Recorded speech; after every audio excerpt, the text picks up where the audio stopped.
അടിപൊളിയാണ്. ആണ്, കങ്കുവിനേക്കാളും ബെറ്റർ ആണ്. കംബാക്ക് എന്ന് വേണേ പറയാം. ആണ് എന്നാണ് എനിക്കിഷ്ടപ്പെട്ടു. ആണ്, കുഴപ്പമില്ലായിരുന്നു. 100 കോടി അറിയില്ല, പക്ഷെ എന്നാലും കണ്ണൊക്കെ നിറഞ്ഞു. എന്തൊക്കെയാണ് സുബണ്ണൻ പണി വെച്ചേക്കുന്നത്? പണി വെച്ചിരിക്കുകയാണ്, പറയുന്നില്ല. നമുക്ക് വാടിവാസത്തില് തിരിച്ചു വരാം. മതി, എടുത്ത ഞാൻ കരഞ്ഞു പോവാ. അല്ലെങ്കിൽ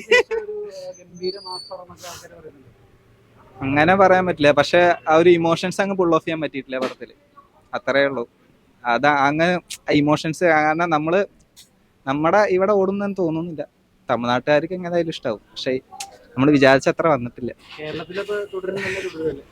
തുടരും മിക്കവാറും. ഇനി സങ്കടം മാറ്റിക്കോ.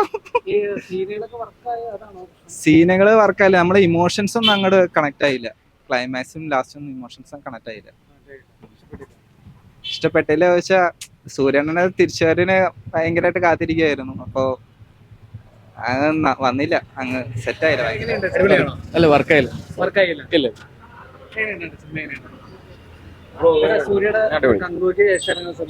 അടിപൊളി. കാർത്തിക് സുബ്രാജോടായിരുന്നു, അടിപൊളി. നല്ല സിനിമ. ഈ സൂര്യ കങ്കുവ സിനിമയിൽ ഭയങ്കര വിമർശനങ്ങൾ നേരിട്ടിരുന്നു. അപ്പൊ ഈ സിനിമയിലേക്ക് എങ്ങനെയുണ്ടായിരുന്നു പെർഫോമൻസ് ഒക്കെ? നല്ല സിനിമയല്ലേ, നല്ല പെർഫോമൻസ്. ഈ കാർത്തിക് സുബ്രാജിന്റെ ഒരു നല്ലൊരു കിടിലൻ മേക്കിംഗ് ആണ്. അതെ അതെ അതെ, ഇഷ്ടപ്പെട്ടു. നല്ല ഈ ഡാൻസ് ഒക്കെ ഭയങ്കര വൈറലായിരുന്നു. ഡാൻസ് ഒക്കെ ഭയങ്കര ഇഷ്ടപ്പെട്ടു. ഇഷ്ടായി. എന്തായാലും മോസ്റ്റ് ഒരു സീൻ എന്തായിരിക്കും ഏറ്റവും കൂടുതൽ ഇഷ്ടപ്പെട്ടത്? ആക്ഷൻ ആണോ സൂര്യയുടെ? ആക്ഷൻ.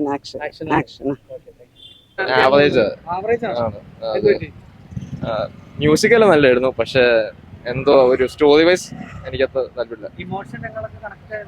അത് കുറച്ച് കണ്ടിട്ടുണ്ട്, പക്ഷെ നമ്മൾ ക്ലൈമാക്സ് ഒക്കെ വന്നപ്പോ നമ്മൾ വിചാരിച്ച ഒരു ഇതില് മഹാനെ കണ്ടിട്ട് നമ്മൾ ഇത് വരുമ്പോ ആ ഒരു വൈബ് അല്ലേ ഈ മൂവി. അതിന്റെ ഒരു പ്രശ്നം. ജയറാം തുടക്കം എനിക്ക് ഇഷ്ടപ്പെട്ടായിരുന്നു, പക്ഷെ കുറച്ച് കഴിയുമ്പോൾ ആ ക്യാരക്ടറിന് അധികം ഡെപ്ത് ആയിട്ട് ഉണ്ട് തോന്നിയില്ല. മ്യൂസിക് നല്ല അടിപൊളിയായിരുന്നു, ആക്ഷൻ നല്ലായിരുന്നു. പക്ഷെ ഞാൻ പറഞ്ഞില്ല, ഓവറോൾ എടുക്കുമ്പോൾ ഒരു ഞാൻ ഗംഗു അങ്ങനെ കണ്ടില്ല, അറിയത്തില്ല. ചിലവൊക്കെ കണക്ട് ആവുമായിരിക്കും. എനിക്ക് ആ മഹാനൊക്കെ ഇഷ്ടപ്പെട്ട് ആ ഒരു വൈബ് പ്രതീക്ഷിച്ചു, പക്ഷെ അതല്ല. അല്ല, ഇപ്പൊ ജയറാം നമ്മൾ വിചാരിക്കും ജോക്കർ ടൈപ്പ് കോമഡിയൻ ആക്കി കളഞ്ഞു അങ്ങനെയൊക്കെ പറയുമെങ്കിലും പുള്ളിക്ക് കൊടുത്ത റോൾ നല്ല വൃത്തിയായി ചെയ്തു. പക്ഷെ ഇതാണ് പ്രശ്നം, ക്ലൈമാക്സിലേക്ക് വരുമ്പോൾ പടം ഫുള്ള് കയ്യിൽ പോയി. ഒരു കോമഡി പടമാക്കി കളഞ്ഞു. സ്പൂഫാണോ അല്ലെങ്കിൽ ഒരു സീരിയസ് പടമാണോ എന്ന് നമുക്ക് കൺഫ്യൂഷൻ ആവും. ആ രീതിക്കായി പോയി പടം. പരീക്ഷണമല്ല, കാർത്തിക് സുബ്രാജൻ എല്ലാ പടത്തിലും രാഷ്ട്രീയം പറയും, പക്ഷെ അത് നല്ല വൃത്തിക്ക് എല്ലാവരിലേക്ക് എത്തുന്ന രീതിയിൽ പറഞ്ഞു നോക്കിയാറുണ്ട്. ഇതിൽ അവർക്ക് തന്നെ ഒരു ഐഡിയ ഉണ്ടായില്ല എങ്ങനെ ചെയ്യണമെന്ന്. ക്ലൈമാക്സ് എന്തോ വലിയ വലിയ കാര്യങ്ങൾ പറയാൻ നോക്കി, പക്ഷെ ഫുള്ള് കയ്യിൽ പോയി. നമുക്ക് കാണുമ്പോൾ എന്താണ് ഇവർ കാണിച്ചു വെച്ചിരിക്കുന്നത് ആ ഒരു ഫീലിംഗ് ആയിരുന്നു. ചിരിച്ചുകൊണ്ടിലാണ് ആ സിനിമ കാണാൻ പറ്റില്ല. അങ്ങനത്തെ ഒരു പടമായിരുന്നു. ഫൈറ്റ് അത്യാവശ്യം നല്ലത് തന്നെയാണ്. പിന്നെ പ്രത്യേകിച്ച് പറയേണ്ടത് മ്യൂസിക്കാണ്. സന്തോഷകരമായ മ്യൂസിക് നല്ല ഇമ്പാക്ട് തരുന്നുണ്ട് പടത്തിന്. പക്ഷെ എന്തൊക്കെ ചെയ്തു വെച്ചിട്ടും ക്ലൈമാക്സിലേക്ക് വരുമ്പോൾ പടം ഫുള്ള് കയ്യിൽ പോയി. പടം വെറും കോമഡി ആക്കി കളഞ്ഞു. സ്പൂഫാണോ സീരിയസ് ആണോ നമുക്ക് പോലും തിരിച്ചറിയാൻ പറ്റില്ല. അങ്ങനത്തെ രീതിയിൽ അലമ്പാക്കി കളഞ്ഞു. അപരാധം എന്ന് പറഞ്ഞാൽ ഭയങ്കര മോശമായി കളഞ്ഞു പടം. സൂര്യ ഫാൻസിന് വേണ്ടിയിട്ട് സൂര്യയുടെ പല ഗെറ്റപ്പുകൾ സൂര്യ കണ്ടിരിക്കാന്നല്ലാതെ പടത്തിൽ ഫ്രഷ്നെസ് ആയിട്ട് ഒന്നുമില്ല. ഇപ്പോൾ ഇറങ്ങി കണ്ട് ഭൂരിഭാഗം പേരുടെ അഭിപ്രായം ഇതാണ്. ചില സമയത്ത് ഈ പടം ഇങ്ങനെ സീരിയസ് ആയിട്ട് പറഞ്ഞ പോലെ നമുക്ക് തന്നെ ഒരു സ്പൂഫായിട്ട് തോന്നുകയാണ് പടം. അവര് ഒരു ഐലൻഡിൽ ഒരു സെറ്റ് ചെയ്ത ഒരു പാരലൽ വേൾഡ് പോലത്തെ ഒരു സ്ഥലത്താണ് ഈ ഷോ കാണിക്കുക. അപ്പം നമുക്കത് റിയൽ ആയിട്ട് നടക്കുന്നതാണോ, അവര് തന്നെ അത് ആ കഥയെ അത്ര സീരിയസ് ആയിട്ട് കാർത്തിക് സുബ്രാജെ സമീപിക്കാത്ത പോലെയാണ് തോന്നിയത്.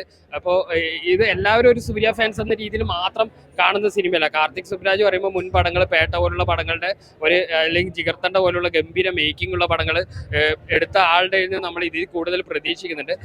പക്ഷെ കങ്കുവയെ വെച്ച് നോക്കുമ്പോൾ ഇത് എന്തായാലും വൺ ടൈം വാച്ചബിൾ എന്ന രീതിയിൽ അതിൻ്റെ ഇപ്പം സന്തോഷ് നാരായണൻ്റെ BGM ഒക്കെ ഗംഭീര വർക്കാണ്. പിന്നെ മലയാളി ആക്ടേഴ്സായ എല്ലാവരും നന്നായിട്ട് ചെയ്യുന്നുണ്ട്. ജോജു ആണെങ്കിലും ജയറാം ഇപ്പോൾ ഒരു കോമഡി ആ രീതിയിൽ നമുക്ക് ഇവിടുന്ന് ഹീറോ ആയിട്ട് പോയിട്ട് ആ ഒരു റോള് ചെയ്യുമ്പോൾ ഒരു വിഷമമുണ്ടെങ്കിലും അദ്ദേഹത്തിന് കൊടുത്ത റോള് ജയറാം അടിപൊളിയായിട്ട് ചെയ്യുന്നുണ്ട്. അതുപോലെ ജോജുവും സൂര്യയും തമ്മിലുള്ള സീനുകൾ, ഫസ്റ്റ് ഹാഫിൽ വരുന്ന സീനുകളാണ് ശരിക്കും ഈ പടത്തിന്റെ ഭയങ്കര ഇമ്പാക്ട്.